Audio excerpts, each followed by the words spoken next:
Hello children, welcome to असा education. आज हम कर रहे हैं chapter post independence India, Gujarat board social science book grade 9 से। The article for India's independence was passed in the British parliament in the year 1947। जो India की independence का आर्टिकल था वो पास किया गया ब्रिटिश पार्लियामेंट द्वारा 1947 में। According to the article, the India and the Pakistan got its existence. अब इस आर्टिकल के अनुसार इंडिया और पाकिस्तान दोनों ही एग्जिस्टेंस में आ गए थे। There were two major problems before the country. दो मुख्य समस्याएं कंट्री के सामने खड़ी थी। फर्स्ट थी framing the constitution of India. हमारे जो भारत है उसका संविधान बनाना, उसको लिखना, एक पहली समस्या ये थी। दूसरी क्या थी? To put an end to the sovereignty of British empire on the princely states and merging them into making an intact India. अब जो भी ब्रिटिश एम्पायर की एक तरह से जो प्रभुता होती है जो प्रिंसली स्टेट्स पर थी, उसे खत्म करना, साथ ही साथ उन सारे स्टेट्स को एक साथ जोड़ना ताकि एक यूनाइटेड इंडिया बनाया जा सके। At that time there were 562 princely states. अब सोचो उस जमाने में 562 प्रिंसली स्टेट्स थी। 48% princely states had stakes in the total area of India, जिसमें 48% ऐसे प्रिंसली स्टेट्स थे जो लगभग होल्ड रखते थे 48% टोटल एरिया पे इंडिया के। 20% of India's population resides in these princely states और 20% इंडिया की पॉपुलेशन इन्हीं प्रिंसली स्टेट्स में रहती थी। कश्मीर, हैदराबाद और Mysore were the big states.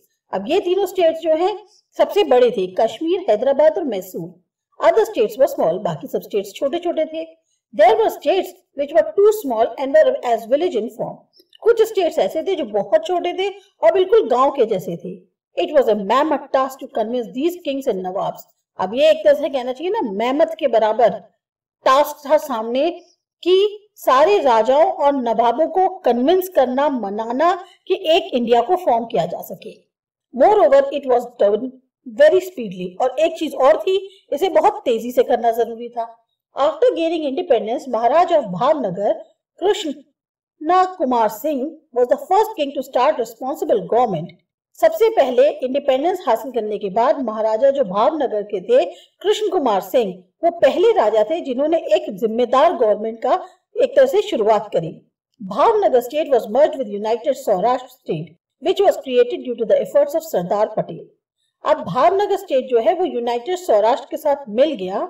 ये जो है सब किया था किसके प्रयत्न द्वारा? सरदार पटेल के। The event of formation of United Saurashtra State was described by Jawaharlal Nehru as the most notable merger in the contemporary history. और ये जो एक शुरुआत हुई थी कि फॉर्मेशन हुआ यूनाइटेड सौराष्ट्र स्टेट का, इसको जो है जवाहरलाल नेहरू ने कहा कि ये सबसे एक ऐसा मुख्य मर्जर था उस समय के इतिहास में। सरदार वल्लभ भाई Patel appealed to the kings and nawabs of the princely states that they should voluntarily forsake their respective states in the interest of their subject and the union of India.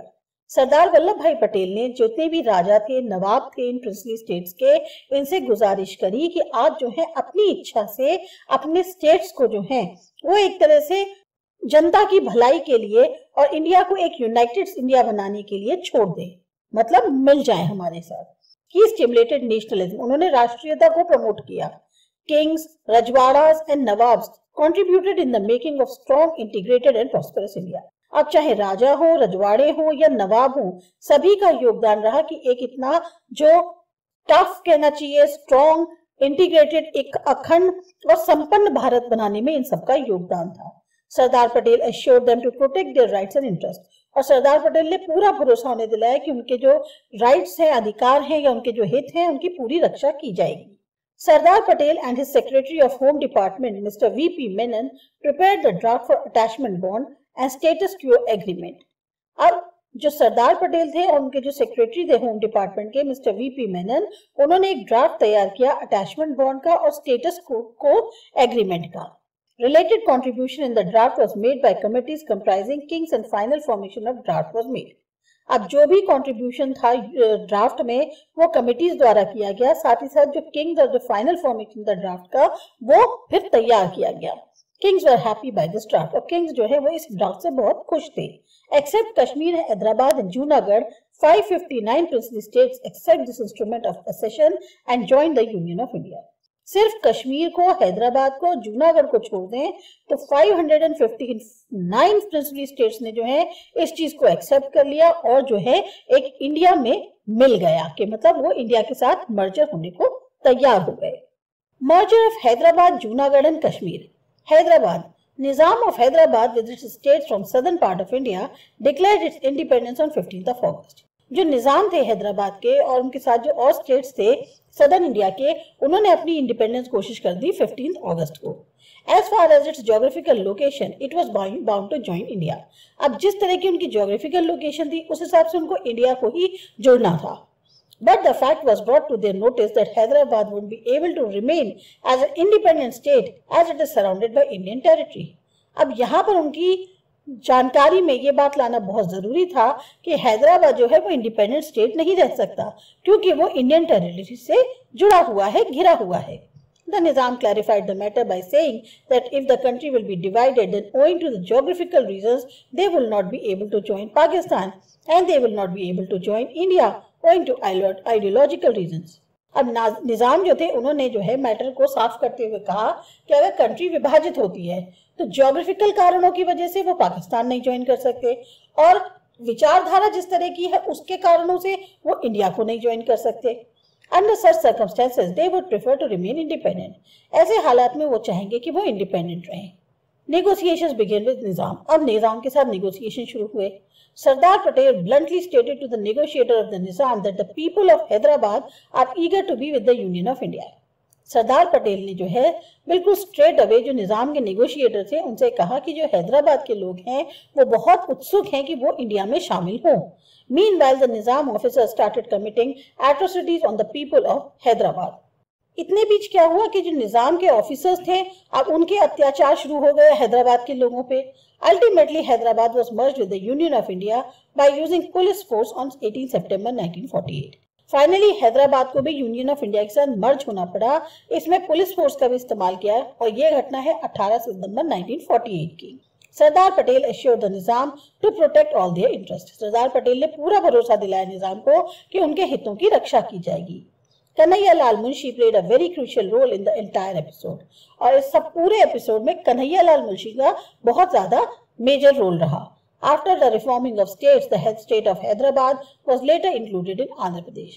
फिर जिस तरह से बदलाव हुए स्टेट्स में तो ये जो हैदराबाद का स्टेट था ये शामिल कर दिया गया आंध्र प्रदेश में। Junagadh. On the day of independence, the Nawab of Junagadh wrote an instrument of accession to join Pakistan. अब जिस दिन आजादी मिली उस दिन जो नवाब थे जूनागढ़ के उन्होंने जो है एक लेटर लिखा इंस्ट्रूमेंट ऑफ एसेशन कि वो पाकिस्तान ज्वाइन करना चाहते हैं। Pakistan in turn gave them consent. Pakistan उधर से हामी भर दी। Sardar Patel decided to counter measures against this. अब सरदार पटेल ने देखा कि जरा क्या हो रहा है देखा जाए।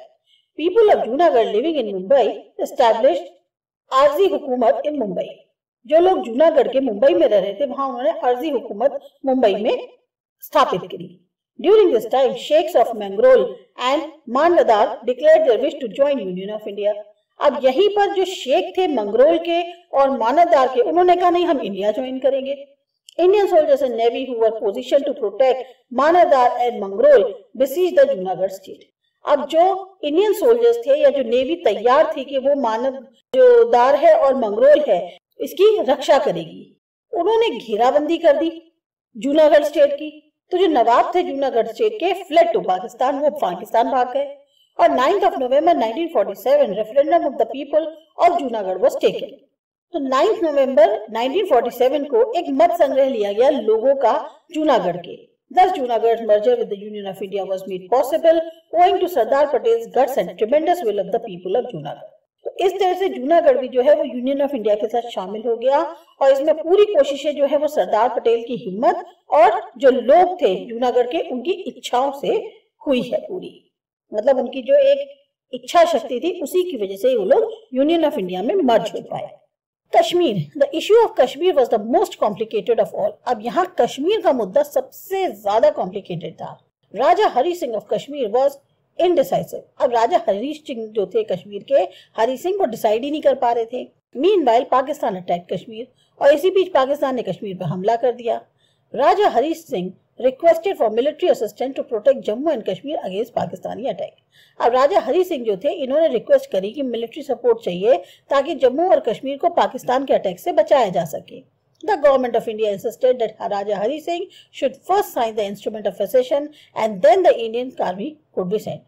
अब गवर्नमेंट ऑफ इंडिया ने इस बात पे जोर दिया कि ठीक है हम आपकी मदद करेंगे, लेकिन पहले आप जो है ये जो इंस्ट्रूमेंट ऑफ असेशन है इसे साइन करिए और उसके बाद ही इंडियन आर्मी वहां भेजी जाएगी. One of the clauses in the instrument of accession was that after restoration of normal situation in Kashmir, plebiscite would be held for permanent merger with India.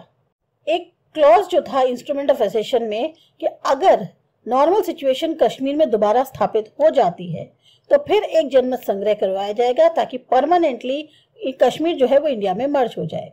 Immediately after signing the letter the Indian army protected Kashmir. जैसे ही letter sign हुआ Indian army ने कश्मीर को बचा लिया. But Pakistan has already occupied 1/3 portion of Kashmir by that time. लेकिन अब तक पाकिस्तान जो है 1/3 हिस्से पे कश्मीर के कब्जा कर चुका था. But the rest of the Kashmir was safe. लेकिन बाकी सारा कश्मीर बचा लिया गया. India has registered a complaint against Pakistan in the security council of the United Nations. India ने जो है एक कंप्लेंट दर्ज कराई यूनाइटेड नेशंस के सिक्योरिटी काउंसिल में पाकिस्तान के खिलाफ. The security council suggested for cease fire. और सिक्योरिटी काउंसिल ने सजेस्ट किया कि आपस में एक तरह से सीज फायर हो जाए, जो है जो लड़ाई है वो रुक जाए. Even today, Kashmir issue is a contentious issue in relation between India and Pakistan. तो आज भी कश्मीर एक ऐसा मुद्दा है जो पाकिस्तान और इंडिया के बीच में एक तरह से बहुत बड़ी लड़ाई का कारण है. In this way, towards the end of 1948, political unity of India was established by various historical and non-violent movements. इस तरीके से 1948 के एंड तक आते आते जो पॉलिटिकल यूनिटी थी इंडिया की वो एस्टैब्लिश करी गई बहुत सारे ऐतिहासिक और अहिंसात्मक आंदोलनों के द्वारा. Merger of French and Portuguese colonies. India emerged as an independent and sovereign state on January 26, 1950. अब इंडिया जो है 26 जनवरी 1950 को पूरी तरह से इंडिपेंडेंट और सोवरेन स्टेट घोषित हो गया. But certain colonies of French and Portuguese rule were still under their control.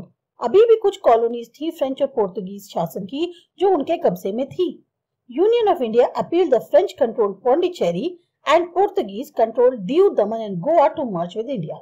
अब यूनियन ऑफ इंडिया ने अपील करी जहां फ्रेंच थी जिन्होंने पौंडीचेरी पे कंट्रोल कर रखा था और पोर्तुगीज जिन्होंने दमन, दीव और गोवा पे कंट्रोल कर रखा था कि तुम इंडिया से मर्ज हो जाओ. People of these colonies wanted desperately to join the Union of India. अब यहाँ कॉलोनीज के जो लोग थे वो बहुत ज्यादा इच्छुक थे कि वो यूनियन ऑफ इंडिया के साथ जुड़ जाएं. They started vigorous movements for the purpose. उन्होंने जैसे कहते हैं जी तोड़ कोशिश शुरू कर दी, आंदोलन करने शुरू कर दिए इस पर्पस के लिए. The French tried to suppress these freedom movements. अब फ्रेंच ने जो है इन सारे फ्रीडम मूवमेंट्स को दबाने की कोशिश करी. In a mammoth meeting organized at Pondicherry, People gave the French government the Hind छोड़ो स्लोगन. अब एक बहुत विशाल मीटिंग जो है वो ऑर्गेनाइज करी गई पौंडीचेरी में जिसमें लोगों ने फ्रेंच गवर्नमेंट को नारा दिया कि हिंद छोड़ो यानी कि भारत छोड़कर जाओ यहाँ से. The Indian government started negotiation for peaceful solution of the Pondicherry issue with the French government. अब इंडियन गवर्नमेंट ने क्या किया, एक शांतिप्रिय तरीके से पौंडीचेरी का मसला जो है उसे सुलझाने की कोशिश करी बातचीत के थ्रू फ्रेंच गवर्नमेंट के साथ. But people were not satisfied with that. अब लेकिन लोग जो है वो उससे संतुष्ट नहीं थे. In Yemen, People's Liberation Army had taken over the administration in their hands on June 13, 1954. Yemen में जो है जो पीपल लिबरेशन आर्मी थी उन्होंने एडमिनिस्ट्रेशन अपने हाथों में ले लिया 13 जून 1954 को. The French government realized people's rage and was compelled to start negotiation with the Indian government. अब फ्रेंच गवर्नमेंट को समझ में आ गया कि जिस तरह से लोगों का आक्रोश बढ़ रहा था तो उसने मजबूर होकर फिर वार्तालाप होती है ना जो बातचीत नेगोशिएशन की वो इंडियन गवर्नमेंट के साथ शुरू कर दी. All the French colonies Karaikal, Mahe, Yanam and Chandernagore were handed over to India for further reconstruction. जितनी भी फ्रेंच कॉलोनीज थी कराईकाल, माहे, यानम और चंद्रनगर इन सबको इंडिया को दे दिया क्या कि भाई अब तुम आगे अपना इसका रिकंस्ट्रक्शन करवा लो. And further they were taken under union territory of Pondicherry. और ये सब फिर जो है यूनियन टेरिटरी जो है पौंडीचेरी की उसके अंतर्गत आ गए. With the reconstruction of Indian states Pondicherry had Karaikal in Tamil Nadu, Mahe in Kerala, Yanam in Andhra Pradesh and Chandernagore in West Bengal. जब इंडियन स्टेट्स का दोबारा से कंस्ट्रक्शन हुआ तो पौंडीचेरी जो है वो कराई कैनाल तमिलनाडु में हुआ, मतलब उसके अंदर, माहे केरला में गया, यनम आंध्र प्रदेश में और चंद्रनगर वेस्ट बंगाल में। Pondicherry is the administrative centre of all these territories, और पौंडीचेरी जो है इन सभी टेरिटरीज का मेन एडमिनिस्ट्रेटिव सेंटर है। Merger of Diu, Daman and Goa. 15th August 1947, political leaders and satyagrahis entered Diu, Daman and Goa. अब 15 अगस्त 1947 को जितने भी सत्याग्रही थे, पॉलिटिकल लीडर्स थे, वो सब दमन, दीव और गोवा गए। In free Goa agitation thousands of volunteers died. अब ये जो एक आक्रोश था कि गोवा को फ्री करो, उसमें हजारों की संख्या में वॉलंटियर्स मारे गए। As attempts such as negotiation, persuasion and satyagraha proved to be unsuccessful, the Indian government decided to begin Operation Vijay to liberate Goa. अब जहां एक तरफ बातचीत है, मनाना है, सत्याग्रह है, सब कुछ फेल हो गया, तो इंडियन गवर्नमेंट ने डिसाइड किया कि अब ऑपरेशन विजय चलाया जाएगा गोवा को आजाद करने के लिए। On the midnight of December 19, Governor of Portuguese De Silva surrendered to Indian government. 19 दिसंबर की आधी रात को जो गवर्नर थे पोर्तुगीज के डिसिल्वा, उन्होंने इंडियन गवर्नमेंट के आगे सरेंडर कर दिया। The Indian army captured Goa, Daman and Diu and hoisted Indian flag there. उसके बाद इंडियन आर्मी ने इन तीनों जगह पे कब्जा करके वहां पर अपना तिरंगा लहरा दिया। Thus the last remains of the western rule have disappeared from India. ऐसे जो आखिरी एक कहना चाहिए रूल बचा था वेस्टर्न, उसका वो भी जो है इंडिया से खत्म हो गया। On 12th March 1962, Goa, Dadra, Nagar Haveli, Daman and Diu were merged with union of India. अब 12 मार्च 1962 को गोवा, दादरा, नागर हवेली, दमन और दीव ये सब जो है यूनियन ऑफ इंडिया के साथ मर्ज हो गए। These states were known as union territories, और इन स्टेट्स को नाम दिया गया यूनियन टेरिटरीज का। On 30th May 1987, Daman and Diu were separated from Goa. वहीं 30th May 1987 को दमन और दीव गोवा से अलग हो गए। Thereafter, Silvassa was made the capital of Dadra Nagar Haveli. Silvassa को कैपिटल बनाया गया दादरा नागर हवेली का। दमन was made the capital of Diu and दमन, दमन जो है वो कैपिटल बनी दीव और दमन की। और Panaji was made the capital of Goa, और पणजी को बनाया गया गोवा की कैपिटल।